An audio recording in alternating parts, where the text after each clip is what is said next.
A very good 10 minutes to afternoon. Welcome to this lovely gathering. We have a wonderful book that is going to be discussed in conversation.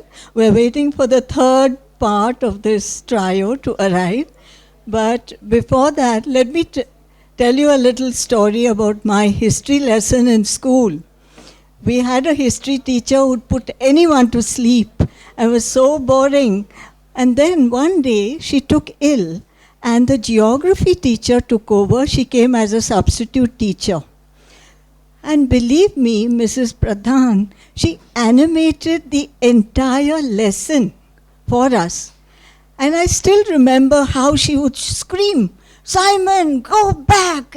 And I've never forgotten that part of Indian history, you know. So animation, graphic novels, and graphics play such an important role, not only for books, for film, and for our lives. We will never forget something we've seen in graphics as an illustration. So very warm welcome to our speakers today. We have Ashwitha Jayakumar, who's, I need another hand, written the text for this wonderful book, the Book of Emperors, and Nikhil Gulati, who's done the illustrations, Aniruddha Sengupta, who's a member of Goa Writers, as so am I. And we are about 50, 60 of us. Isabel is here too. And Goa Writers was started in 2004 by yes, both of you, Sally. And Goa Writers was started in 2004 by Victor Rangel Ribeiro, who wrote his first novel at the young age of 82. So it's never too late to start writing and illustrating. So if anybody is inclined, these sort of festivals are meant to encourage you to write and get inspiration from writers and illustrators.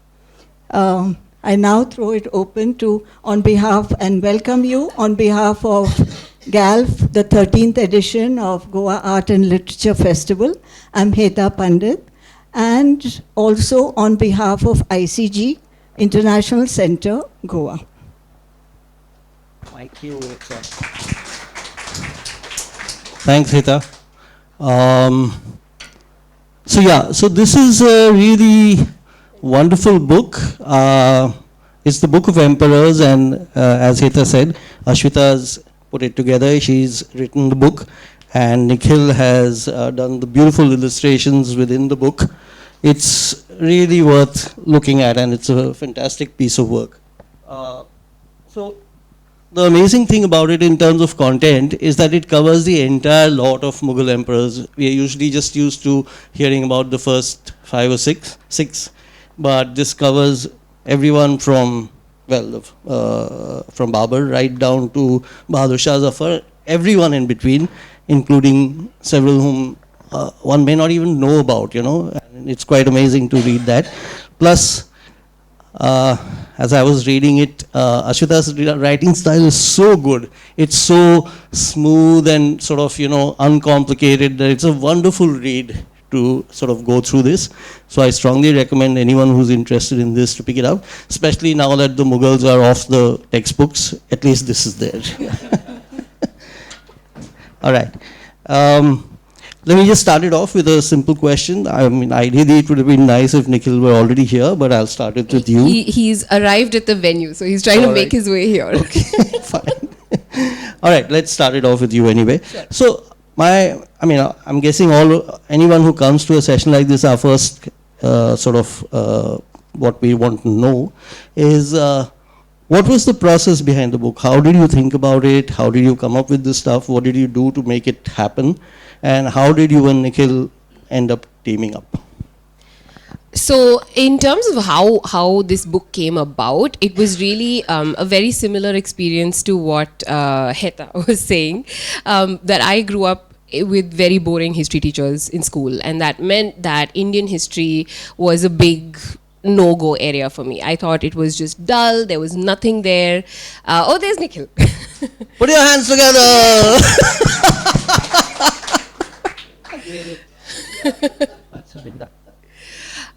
Yeah, so boring history teachers put you to sleep, make you think of people in the past as one-dimensional, and I think that has sort of extended further outwards today, where we're taught to think of people of the past as sort of heroes or villains, people to be venerated or people to be denigrated and condemned. And I don't think that that's a good way to look at history at all. That is taking our modern moralities and concerns and projecting them backward on people who wouldn't have understood them at all. So because of that, and my own love of history, which was really British and European history, and then led me to study that at university. Then when I came back to India, I was depressed to see that Indian history was still largely, especially for younger readers, conveyed in a pretty boring way. So that was what kind of sparked the creation of this book. As for why the Mughals, it was partly because our publisher was like, hey, there isn't really a narrative history of the Mughals that covers the entire span of the dynasty. There isn't anything that talks about that really chaotic period in the 18th century when things really went to hell, and there were all of these different kingmakers and the different kingdoms were splitting off from the empire.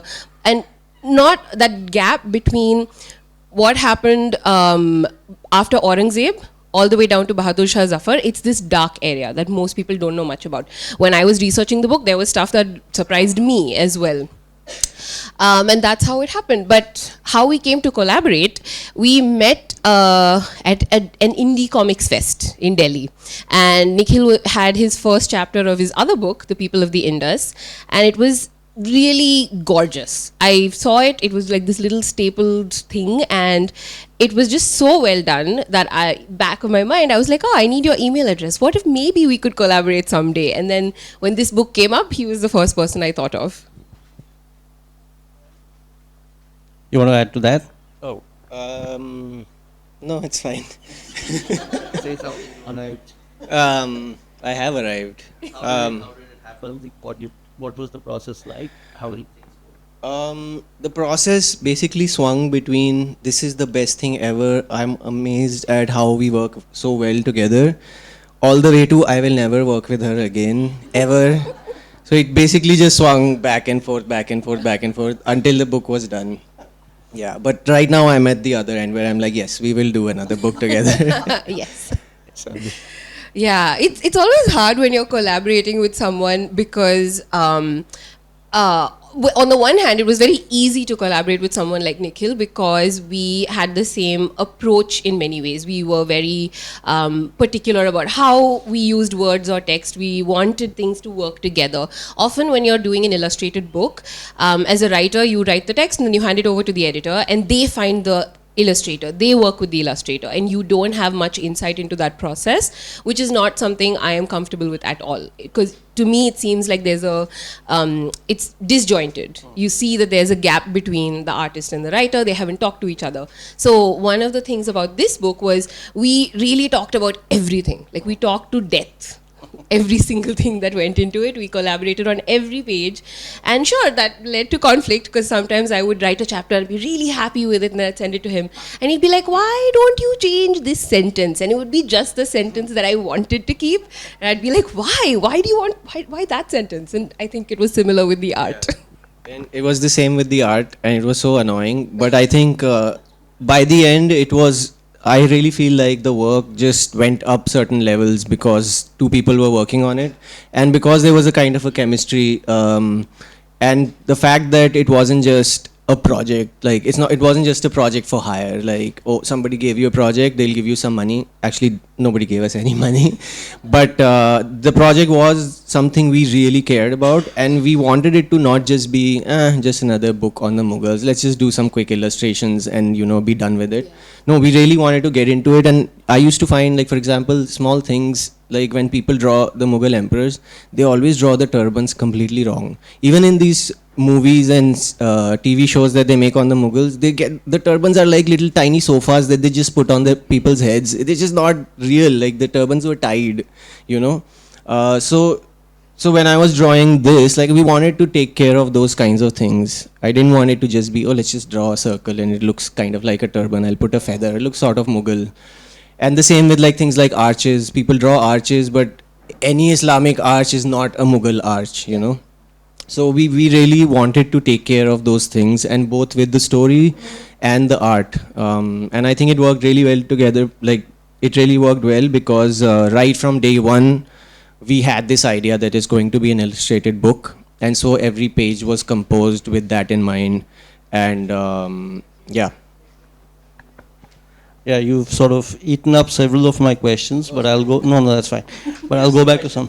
Okay. For me? No, for the audience. Yeah, we'll come back to that. Yeah. So, from everything you've been saying, and also when I picked up the book, it's quite obvious that it's like very deeply researched in both senses, textually as well as visually. And so how long did the whole process take you? Like, did you spend a lot of time on research and then get down to writing in this thing? How did it all go?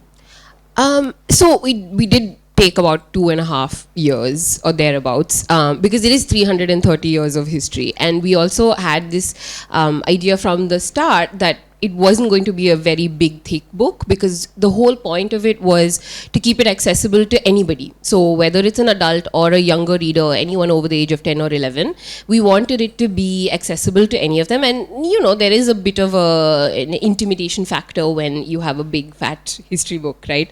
So the idea was to have that constraint. And because of that, that meant that a lot of the research didn't get put into the book, so there are lots of stories that I had to leave out, even though they were really fascinating, because we had this constraint. So, but in research, yeah, it took a long time, because there is so much about the Mughals. You, unlike most other medieval Indian dynasties, you actually have primary sources that are from a first-person point of view. Like you've got the Babar-nama, you've got the Jahangir-nama, you have court histories, you even have chronicles written by women like Gulbadan Begum. So in an attempt to read all of that, but also read all of the interpretive secondary scholarship that scholars have been writing since the British Raj.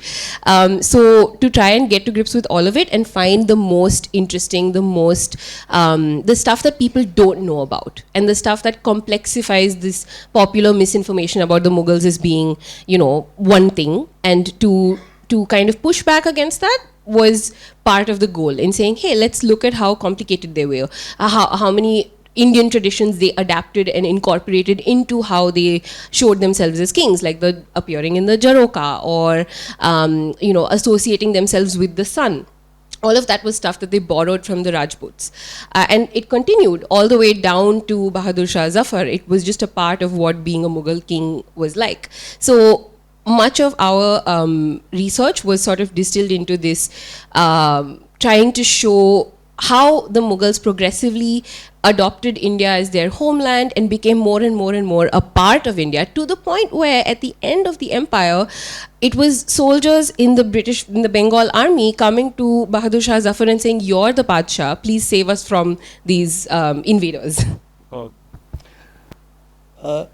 you said that, I mean, of course, there's a lot of material available, but tell me, I mean, is there as much material about the, you know, the 6 great Mughals? One can understand that there's a hell of a lot of material of theirs, but is there that much material about the others? Did you have to dig a lot for those? A bit. There are a few histories that are not as well known. So there's this one really long history that's written in the 18th century that does cover the later Mughals, and I know that the historian Jadunath Sarkar and a few others did talk a bit about the later Mughals, but yeah, it is much harder to find information about them, and more than that, it's harder to find accurate information, because there's a lot of gossip, bazaar gossip, that European travelers are, you know, writing down, and at that point you do have to take what they're saying with a pinch of salt, because some of their Orientalism comes into it. They want you to see these Mughals as degenerate or weak or whatever. So yeah. And visually? Visually, so my process was a little different. My process, like my first thing was, I just wanted to show pretty things. Actually, it's, I don't know, did we connect the projector to anything? No, nothing. Okay, we could have shown you some pretty things. But anyway, like my first thing was, I just want to show a lot of pretty things because the Mughal stuff is really pretty. And for that, I basically went looking into the archives and looking at the paintings and albums and architecture and also like objects that are there in museums. Like physical objects that still survive. Like for example, Jahangir's ink pot is still there. Like we have it. It's in the book, in fact.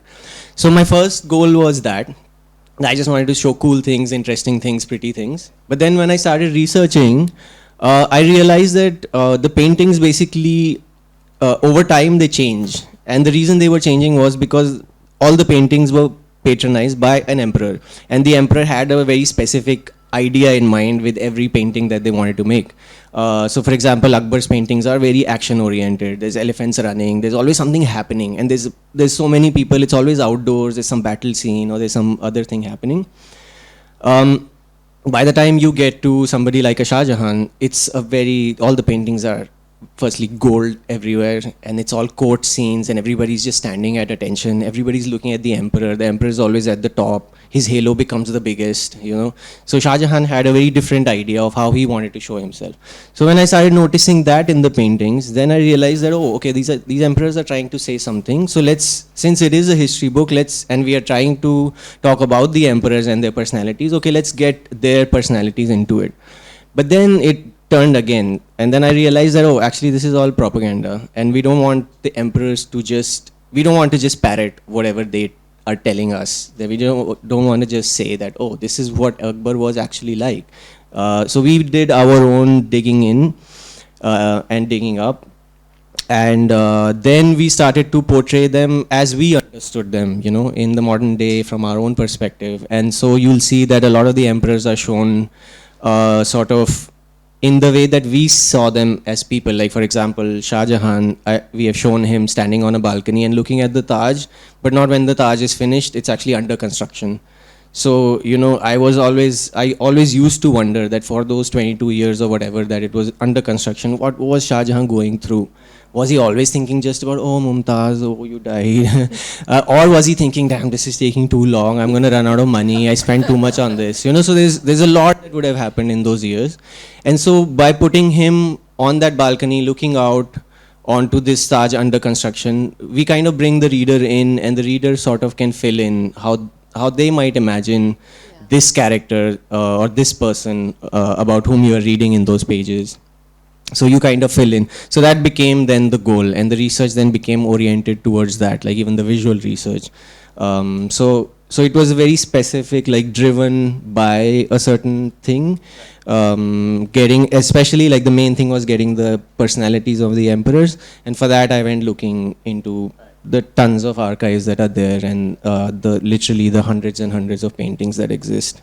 Right. But even of the minor emperors? The minor emperors they are there. There are a lot of paintings. It does go down because the main ones were just funding so much. So it does get a little bit harder, but there is still enough. Like even, for example, the second Akbar, who was nothing like the first Akbar. And this is a time when the empire is just literally just Delhi, and the British are the ones who are the real rulers. So what does this puppet emperor do? He has nothing to do. So he just goes around prancing on his elephant with the whole like procession, and he gets artists to paint paintings of this because he has nothing else to do. So there is like literally so many of these really long scroll, very, very detailed paintings where you can see a lot of the life. Of course, it's a lot of courtly life. It's not like villages or whatever, but still there's a lot going on there. So luckily we do have a lot of stuff to go on. Yeah. So one of the interesting things about the book is the way it works is that each emperor is tackled over a few pages. And you needed Yes, you can't hear me at the back. I can shout, but I... recorded up. All right. So the interesting thing about the book is that it talks about each emperor. Thank you. About each emperor over a few pages, and then there are these breaks where different aspects of Mughal rule are talked about and mainly visualized. So we start with Babur, and then you have a thing about gardens. Then you have Humayun, and you have a thing of falling downstairs. No. Think about paintings. So, it's various different kinds of, it's not just the emperor, it's also a very interesting portrait of life at the time in various different aspects. The original plan was for Nikhil and Ashwitha to start with a small quiz. I think this may be a good point to take a break and do that, and then we'll come back to my questions. All right, go ahead. Do you want to start? Should I start? Yeah. Okay, we made a list, but anyway, I'm just going to ask this. Okay, true or false? Did the Emperor Jahangir try to wash a zebra? Did he try to wash the stripes of a zebra or not? True or false? How many think true? How many think false?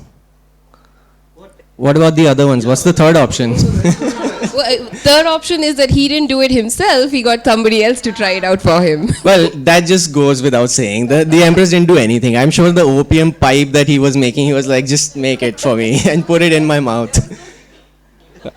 It was a horse.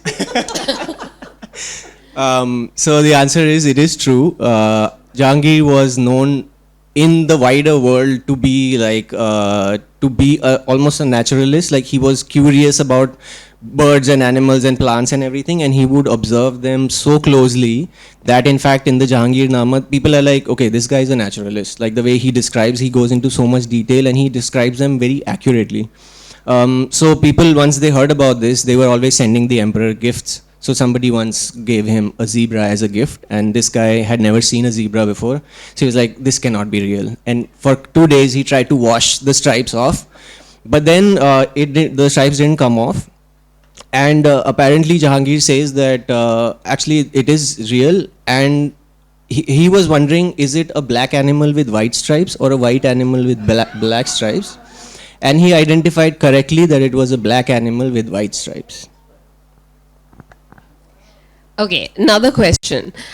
Which powerful, warlike Mughal emperor was brought to tears by a melon? Babur. Yes. Babur was legendary in his love for fruit. When he moved to India, he was not particularly happy with most things that he encountered. But the one thing that reconciled him to Hindustan, apart from the gold and the silver and the wonderfully fertile fields, was mangoes. And he writes that, oh, well, I guess, for the mangoes. I'll stay here for the mangoes. And but even so, when a melon was brought to him from Kabul, he writes in the Baburnama that he ate it and he cried. And it's just such a beautiful human moment. I loved it. I just read that and I was like, I understand Babur as a Tamilian now living in Delhi. When I eat sambar, good sambar in Delhi, I'm like, yes, I will cry because this is the food of my homeland. So it made him melancholy. Yes. Nice. Oh, man. Okay. Okay. Did this happen or not? So one of the emperors before he was made emperor, he was addicted to opium. I love the opium stories, by the way, in case you haven't noticed. But this one was addicted to opium so hard that he was smoking it all the time. But when he was made emperor, he decided, okay, I'm going to be a good emperor. I'm going to stop smoking opium. And within 3 months, he died of withdrawal. Yeah. Did this happen or not? Yeah, I mean, so much detail, it has to happen. Yeah, it has to happen. But it was this very weird time where there were two brothers, one of whom the older brother was the one who died of opium withdrawal, but the younger brother was never meant to be emperor at all. There was a coup underway in the palace, and the prince that the coup masterminds wanted to put on the throne couldn't be found because his mother and sisters hid him away in a part of the palace. So they just barged into the room of another prince, said, oh, you're a Timurid? All right. So they grabbed him from bed in the same clothes without allowing him to change and put him on the throne saying, here, you're the Padshah now. That's it. This 20-year-old guy who had no idea what was going on. And he died within a few months of tuberculosis. And his dying wish was, please make my older brother emperor after me. But he did not know. Oh, this is Rafiud Darjat. So Rafiud Darjat and Rafiud Dola. Two names that have gone unsung in Mughal history. This is post-Aurangzeb chaos years. Okay, did Did Akbar throw his foster brother from the roof? And how many times? The same brother. The same brother. Yeah. He did. Yeah. How many times? Who said that? Yes. Wow. you're right. You're right. It was You're a twice. historian. Very good. So Akbar got really mad at his foster brother for a very good reason, because the foster brother one day was he drunk or something? No, he was was just mad. angry He and was just jealous, and he angry. murdered one of Akbar's foster fathers. No relation to the foster brother. Yeah. And murdered him in open court. And so, And he then came at Akbar as Yeah, well, with a and this sword. Akbar could not tolerate. So he decided this, and in his chronicles, Akbar very bravely, without anything, just punches him and knocks him down first, and then he decides the punishment for you is, I will take you to the terrace and just throw you from the palace. So he did this, and then when the guy fell from like few stories, he didn't die. So Akbar was like, just bring him pick back him up and again. throw him off again. And he threw him again, and the second time he died. This was in the early years before Akbar became a much calmer and more philosophical individual. And- This was young Akbar, Yeah. What was the name of this foster brother again? Adam Khan. Adam Khan. And Yeah.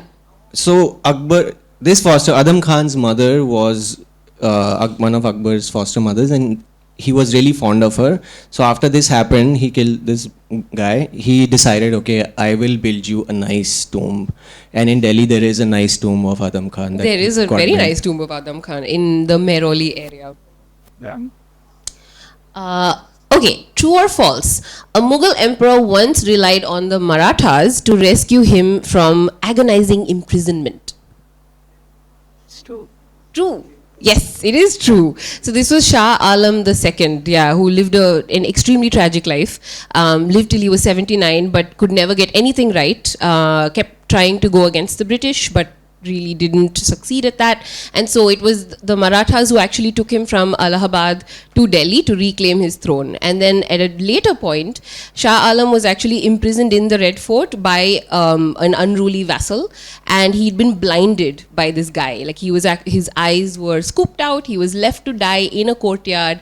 Any servant who gave him water, this is like at the height of the Delhi summer, was flogged. So Shah Alam relied on his Maratha ally, a guy called Mahaji Shinde, who sent an army, rescued the terrorized royal family, chased off the unruly vassal, and then when Shah Alam demanded it, they captured this guy who had blinded the emperor, brought him back and made sure that he faced justice. So at this point, really, the Marathas were the protectors of the Mughal emperors, which is a thing that a lot of people like to forget about. Okay, I have two questions. I don't know which one to ask.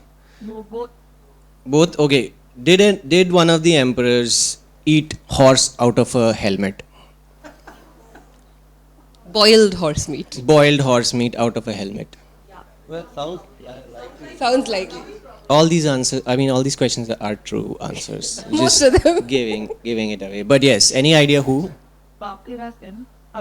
No. Oh yes, somebody Who said said? it. Not Humayun. Babur. It was Yes, Humayun. Yeah. Humayun fell on hard times. He Yeah. got chased out by one guy called Sher Shah Suri, who is one of my favorite characters in history. I don't even know why, but I just love that he kicked out Humayun, and then he put everything in order, and then he just happens to die 5 years later, and then Humayun eventually comes back, and Akbar becomes emperor, and then Akbar just takes over the nice systems that were set up by Sher The Shah roads Suri. and the coinage and everything. But apparently, Yeah.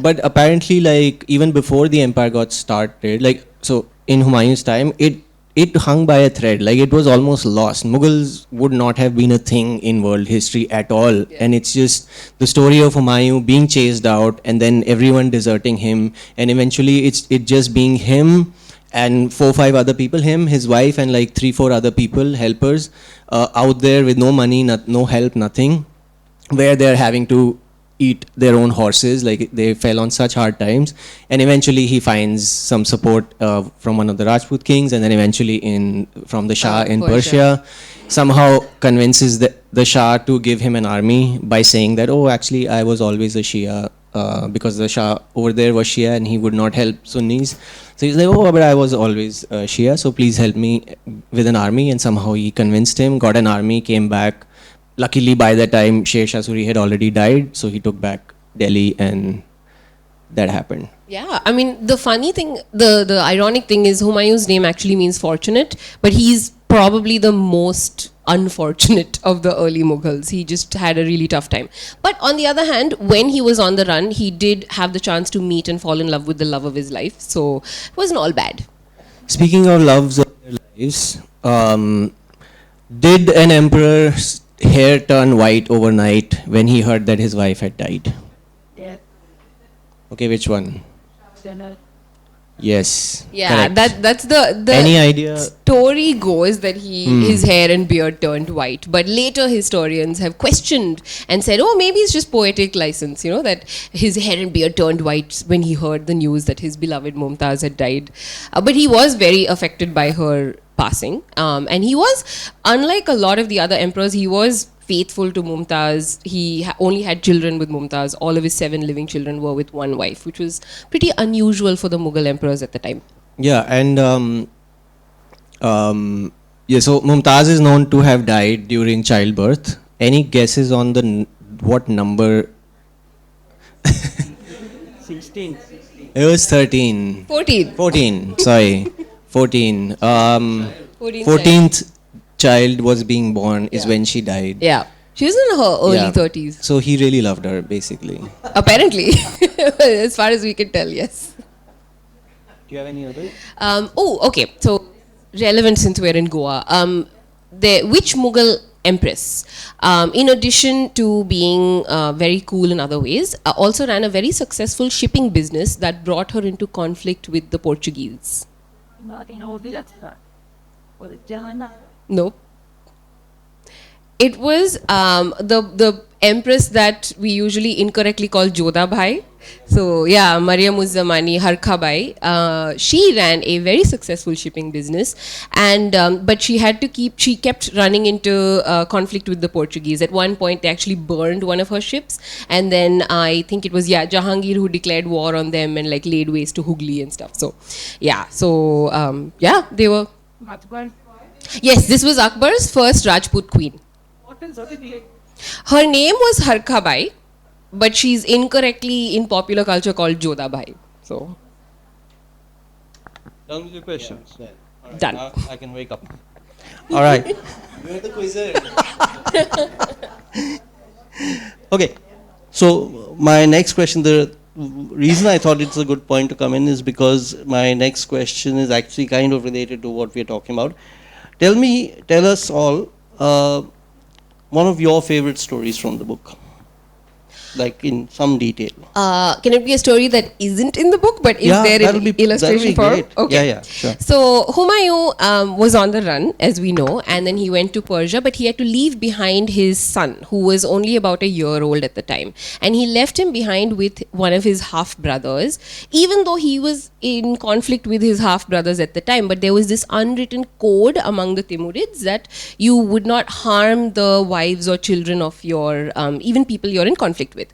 So at that time, he left his son Akbar because the journey to Persia was extremely dangerous. It was accomplished in winter when it was freezing cold. They had to cross mountains. Hence, like the boiling of horse meat in a helmet. All of that happened.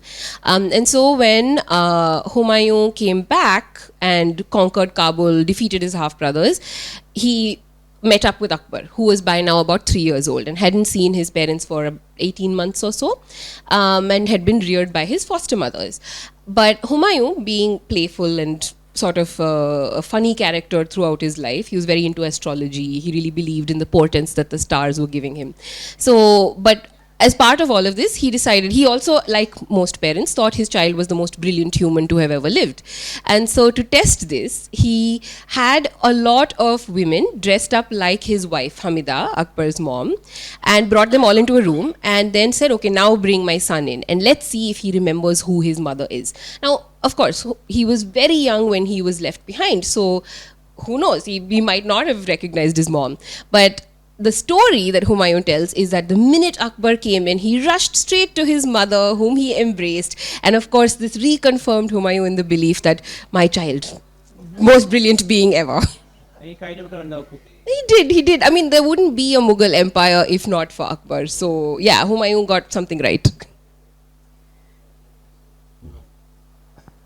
Yeah. So that was my next question. Did I steal your story? Yeah. So yeah, what was your favorite story to illustrate? Okay. Or okay, favorite story, and which one did you like illustrating a lot? There's one story that I really like, but instead of me telling it, can I ask you to read a section? Sure. So speaking of the first Akbar, there's a second Akbar. Yeah. You know what I'm talking about? Yeah, The beginning of that chapter. Yes. Yeah, this it's just one of those moments where you think, wow, history really like turns on a thread, and you can go from being on top of the world. I mean, at one point in Shah Jahan's reign, the Mughal emperor was the richest man in the world. He had the most money. He had this enormous collection of gems. He had like a jeweler's loop, and he would examine his gems. But things change, and a few hundred years later, this is what was the state that Shah Jahan's descendant lived in. Late in Akbar Shah II's reign, an English woman with the unusual name of Mrs. Mir Hassan Ali happened to make a visit to the Qila-e-Mualla. The wife of a Muslim scholar and teacher from Lucknow, Mrs. Ali was one of many British visitors to the court, ordinary men and women who were curious about the fort and the Padshah within it. By this time, most of the palaces Shah Jahan had carefully built long ago were run down. A visitor in 1824 reported seeing dirty floors, blocked water channels, broken furniture covered in pigeon droppings, and a garden in the sort of disorder that would have brought Babur to tears. Yet when Mrs. Ali arrived in the emperor's presence, she took care to observe the expected courtesies. She took off her shoes before entering the king's presence, bowed low, and offered both Akbar Shah and his queen gifts before taking a seat beside them.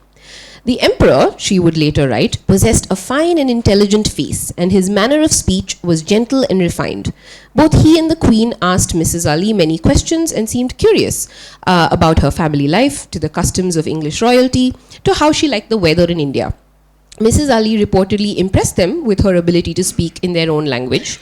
When she rose to depart, Mrs. Ali was given 2 gifts by the queen, an embroidered scarf and a small ring to remind her of this visit. It was an awkward moment. Mrs. Ali did not wish to refuse these gifts because that would cause offense, but she felt embarrassed at having to take valuable things away from a couple who had so little left.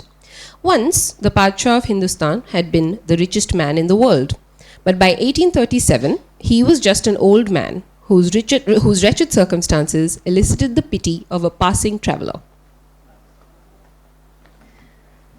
All right. So one of the things I really like about the book also, I mean, there are many things to like, but it's the layout is very beautiful. So I was curious because a lot of the layout actually works around the illustrations and stuff. So I mean, is it something you did, or was it done in collaboration with a designer? How did that whole process work? There was a designer, but like he came in much later, and basically the layout is done by the 2 of us and our editor. So the 3 of us that decided what's going where, and it was just kind of like, yeah, he didn't do much, the design. He resized sometimes, Yeah. and like, so to make the text flow, like he did the text to make it flow around it, and then stuff like that, because that technical stuff I didn't know. But like we kind of made the illustrations that, okay, this will go in the bottom left, this will go here, the double page will be, it was, down to every almost. It's been designed, So I kind of said this as a joke earlier, but I do want to tackle it with a little bit of this thing. I mean, you know, everything that's going on now, and the Mughal emperors being, the Mughal dynasty being removed from various textbooks, and the rewriting of histories that's going on. What is your feeling about all that? I mean, both of you. First, maybe Ashwitha, and then you can talk. I think a lot of this popular narrative about the Mughals really does a disservice to them, because the when you actually go back to the sources and you ignore the WhatsApp forwards and the the online stuff that people say, they're such a complex and interesting group of people, and they had an impact on India. There's no denying that, whether it's in the architecture or the clothes or even like the motifs that we have. All of the Anokhi motifs seem to be derived from Mughal art. Or the buildings in Delhi, the food, Mughlai food that we eat, even though it doesn't bear too much of a resemblance to what actual emperors ate, there's so much complexity and nuance to who they were as people. And I feel like the way that they're talked about, and they're kind of they've become this shorthand for everything that's bad, and that's such a sad thing, because that's not what history is about anyway. Like I don't think it's productive to view history as a source of pride for us today. I don't think it's productive to look for heroes and villains and build statues to one person but also burn things that depict another person. None of that is what history is all about. History to me is fascinating because it's about people. It's about people who are complicated and who make decisions for all sorts of reasons. One of my favorite things about working on this book was actually learning about Aurangzeb. And he's one of those characters who's so easy to see as a one-dimensional human being. But when I was reading his letters, he comes across as, I'm not saying I would like to have lunch with him, but I think that he was such a fascinating, meaty person to read about, because he writes these really controlling letters to his sons where he says, "Oh, I heard you wore a yellow robe. Do you really think a man in his 40s should be wearing yellow?" Or he writes passive aggressively to his son saying, that cook who made a really good biryani, you wouldn't let me take him, so now you have to find me another cook who makes very good biryani. So that stuff, like when you read that, you realize they're people. They were human beings, as motivated by fear or greed or ambition or love, desperation as we are. And it's incorrect to try to find heroism or villainy in them, but just to say people make decisions in all sorts of challenging circumstances, and if we just threw aside our desire to hero worship people or hate people, we would find the past so much more rewarding to engage with. I see. You on this one? So I see this as a little more complex, this whole issue. I get where people are coming from, where they're like, oh, Mughals, where there is more to India than just Mughals, so there is more to be proud of or whatever. What I don't like is how just because the tag is Muslim, people get villainized like a blanket thing. Yeah. That I just don't understand, and that I don't get. But in a way it's nice because it gives us something to do. now there's more purpose for us to write a book like this, and if you're going to take it out of the textbooks, then we'll fill that gap. Good, and let it be in the news so that our stuff can be read by people. But even with this textbook thing, I kind of don't mind it, because it is true that Mughal history dominates a lot of the textbooks, and for decades we've been complaining, hey, what about the Deccan, what about the previous, whatever the Rashtrakutas and this and that, why don't we have stuff about them? The Indus Valley gets literally one paragraph in 6th class or something. I think now it's a little bit more, but it's not that much, it's like 3 pages. So in a way, taking out some of the Mughals to put in other stuff, I kind of get it, but the intentions with which is being done is just, that I don't understand. And just to add, whenever people say the Mughals are glorified, my question is, are they really? Is it just that we know a lot about them? We know a lot more about the individual Mughal emperors, about their policies, about their bureaucracy, how their empire ran, than we do about the Rashtrakutas or the Chalukyas or the Cholas. To mine information about these older dynasties is a lot harder, and they're also a lot more difficult to study. So in a way, I feel like it's not about glorifying the Mughals, it's just they're easy to write about. They're easier than other Indian dynasties because there's more about them. There's a huge archive about them. And they're very colorful. And they're very colorful, and the stories and the level of detail that we have available is just so fascinating that as a chapter of history, not just Indian history but also global history, because they are connected. Like the whole reason people like Columbus find the Americas is because they're looking for a way to India, because they know that this is a place we can go to make money, and they want to bypass the middlemen like the Middle East and the Venetians and all that. So they're like, oh, let's look for a different way. So global history is like, this is part of global history. So as a chapter in that, it's something absolutely fascinating. So to not give it that that importance or that attention is just really unfortunate. And again, like the way they're being villainized for being a certain identity is just, it makes no sense. I mean, even on the question of them being Muslim, there was a really funny, like Thomas Rowe, the first ambassador to Jahangir's court, he writes in his chronicle of his time there that, oh, I think the emperor is an atheist because he doesn't really seem to follow any one religion. And, you know, shockingly, Jahangir issued a coin of not only showing his face, but holding a wine cup. Like, how much more anti-orthodox can you get, right? Like, so there's even that question of, oh, they're all uniformly one kind of Muslim is incorrect. It's not true, and it denies them that individuality and complexity that we tried to bring back. Great, that was great. Let's see if people have questions. So anyone who has a question for these two, please ask. Yeah.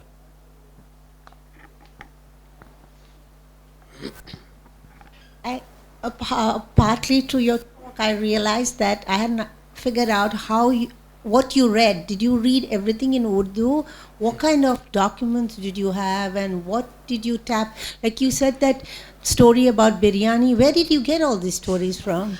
Oh, so unfortunately, sadly, I don't read either Persian or Urdu. So I had to rely on translations. And the story about the biryani and Aurangzeb's letters, there is a translation from the early 20th century of a whole bunch of his letters. And there's a lot more in them where he writes to a lot of different people, different sons, criticizing their behavior. So it's a lovely archive. It's easily available online, and it's a great source of insight into the mind of this man. So a lot of their work was translated into English and Hindi probably, right? Yeah. But so one of the things, like our goal wasn't to bring out new research that nobody has ever heard. Our goal was that there's actually this like a stack of like books that have a lot of stories and details and stuff, but it's written in a way that most people are not going to go there. So our goal was really to write a book which anybody can just pick up, read through it, and hopefully fall in love with Mughal history and history in general, and then go exploring on their own. So like that was basically our goal. Wonderful. Thank you. Thank you. Oh, dear.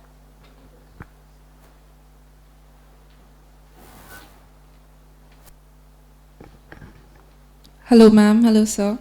So this question may come across as very silly, but I'm kind of curious. So as we know that one of the most celebrated and romanticized Mughal stories is that of Kanarkali and Prince Salim, that is Emperor Jahangir. So I wanted to know if the story has any factual basis or is it purely fictional?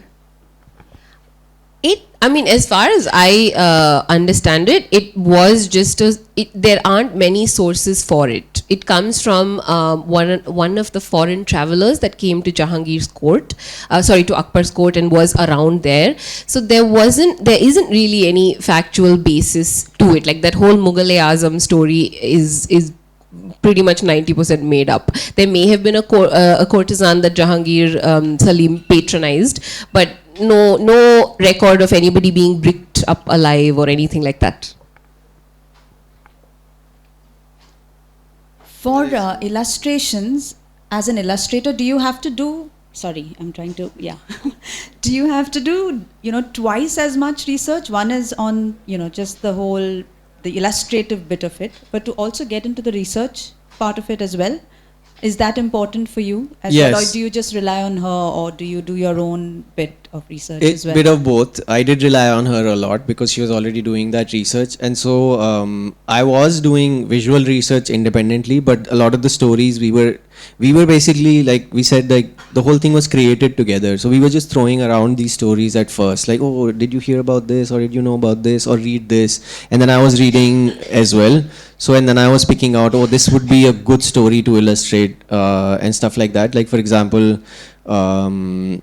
There's that story of, maybe you can tell this a little bit better, of Clive and Oh yeah.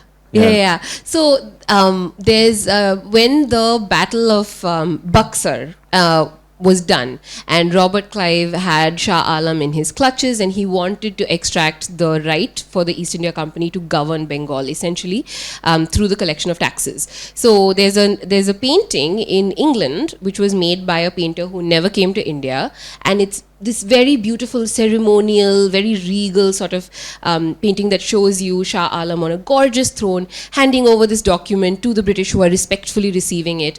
And it's really just one of those pieces of propaganda created by the British. And even the dome that's in the back, which is supposed to show like a mosque, it looks like St. Paul's Cathedral, because clearly this person had never seen an Islamic dome.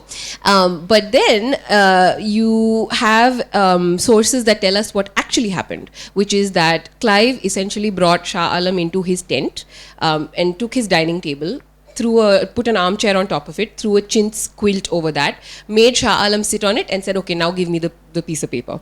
So to make it official. Yeah, to make it official that now we get to rule Bengal. Yeah. So that little bit of that story we found in the text somewhere, and so we actually illustrated that version where it is a chair on top of a dining table with a bed sheet on top, and the emperor sitting and handing over this thing. I don't know if you'll be able to see it, but yeah, so very undignified compared to the ceremonial portrait that the British made. So in that way, the research kind of went hand in hand, like the stories and the art. Oh God. Sure. Somebody here had a question. Oh, there. So I wanted to ask, while y'all are working on this book, was there any emperor that y'all had a soft spot for? And if yes, then who and why? Yeah, definitely. So two emperors I had a soft spot for. One was Shah Jahan, because he's just very pretty in all his portraits. So I would have to say he was definitely the prettiest Mughal emperor. And it was very conscious on his part. He, you know how when people take selfies today, they know their good side. So Shah Jahan really knew his good side, and he insisted that he only be portrayed in profile. And he also made himself look more and more Persian, even though he was the most Rajput of the Mughals by that point. So yeah, that Shah Jahan, just purely for aesthetic reasons. And Ashwitha liked Shah Jahan so much, she would be like, oh, so pretty, oh, so good looking, and I was getting irritated because Shah Jahan, I'm not a huge fan of Shah Jahan. So finally I made a drawing in which Shah Jahan, so we showed the day in the life of the emperor. There's a spread where we go through the entire day in the life of an emperor, and at the end of the day the emperor is relaxing and he's in his harem or whatever, and so I made a character hold his hand, and that character suspiciously looks like Ashwitha. You guys might notice it in the book.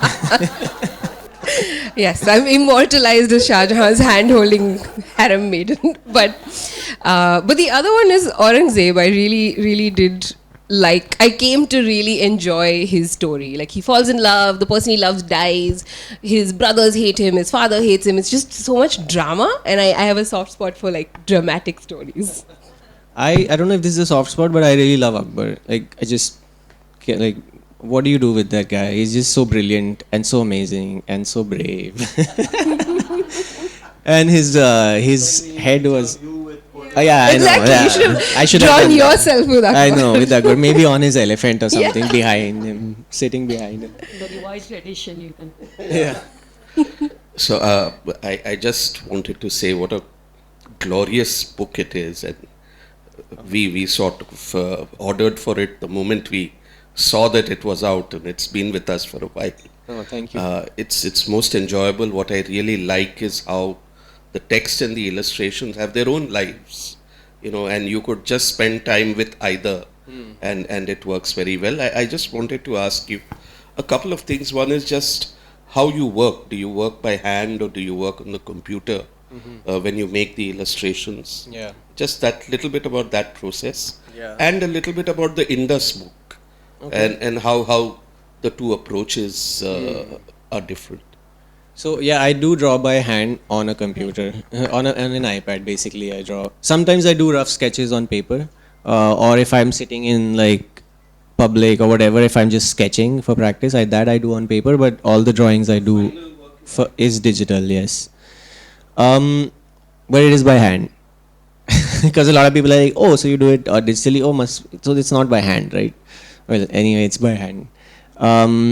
The Indus book and this book are completely different, and the approaches were very, very different for many reasons. One is that was a comic, like that was the comic style or whatever. This is an illustrated book, and that one, it was just me working on both. This one we were collaborating, so it was different.